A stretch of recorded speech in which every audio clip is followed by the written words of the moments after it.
एक, सूज जास्त झाली तर काय करावे?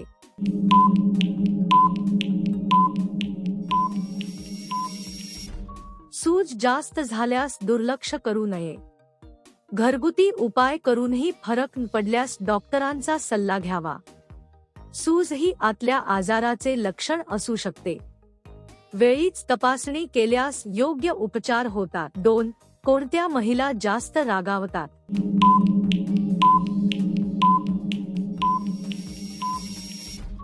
ज्या महिला सतत तणाव किंवा थकव्यात असतात त्या लवकर चिडतात. हार्मोनल बदलांमुळे राग वाढू शकतो. झोप कमी झाली किंवा संवाद नाही झाला तर चिडचिड वाढते. समर्थन व समजूतदार बोलणं मिळाल्यास राग कमी होतो. 3. एखादी गोष्ट करण्यासाठी किती वेळ लागतो?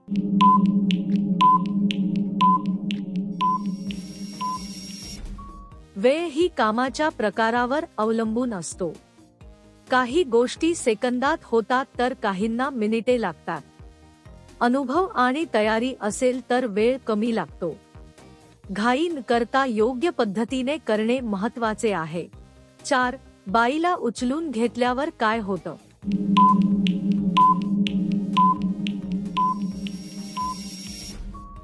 काही महिलांना आनंद आणि सुरक्षित वाटते. हा अनुभव नातं आणि भावना यावर अवलंबून असतो. समोरच्याची संमती आणि आराम महत्त्वाचा आहे. जबरदस्ती केल्यास त्रास किंवा वाईट वाटू शकते. 5. पत्नी कधी काम करत नाही?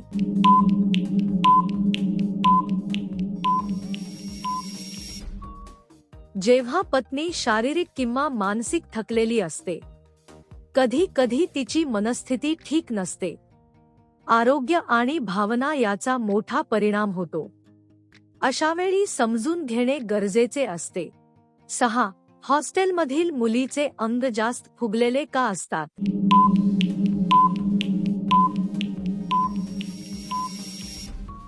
हॉस्टेलमध्ये खाण्यापिण्याची सवय बदलते. व्यायाम कमी होतो आणि झोप बिघडते. जंक फूड आणि तणाव शरीरावर परिणाम करतो.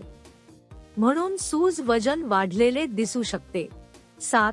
पत्नी दूर राहू लागली तर कोणती चिन्हे दिसतात?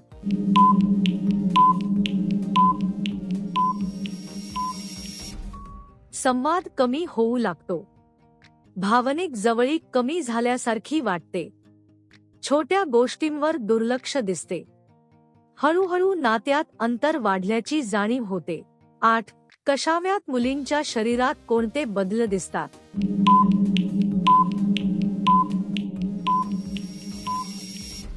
किशोरावस्थेत हार्मोनल बदल सुरू होतात.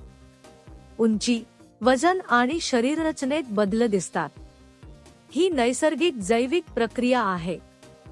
योग्य माहिती व मार्गदर्शन आवश्यक असते. 9.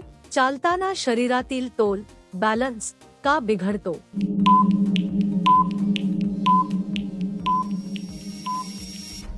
अति थकवा किंवा कमजोरीमुळे तोल जाऊ शकतो. चक्कर येणे किंवा रक्तदाब कमी असणे कारण असू शकते. झोप कमी झाली तरी असे होऊ शकते. वारंवार होत असल्यास डॉक्टरांचा सल्ला घ्यावा. 10. गर्भधारणा कशी होते?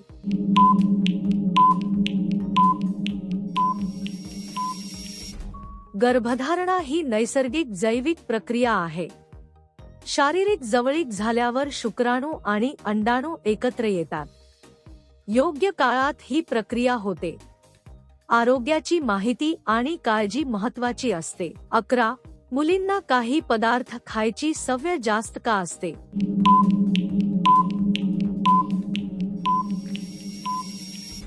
चव आवडणे हे एक कारण असू शकते.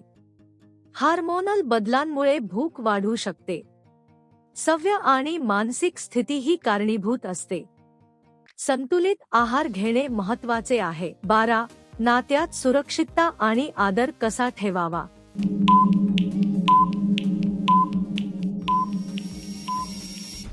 दोघांची स्पष्ट संमती सर्वात महत्त्वाची आहे. एकमेकांच्या भावना समजून घ्यायला हव्यात. आदर, विश्वास आणि संवाद ठेवावा. यामुळे नातं मजबूत राहतं. 13.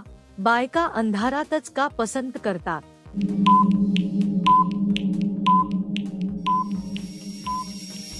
काही महिलांना अंधारात प्रायव्हसी वाटते. संकोच कमी होतो आणि आरामदायक वाटते. हा वैयक्तिक पसंतीचा विषय असतो. प्रत्येकाची आवड वेगळी असते. 14. एकट्याने केल्यावर काय वाटतं?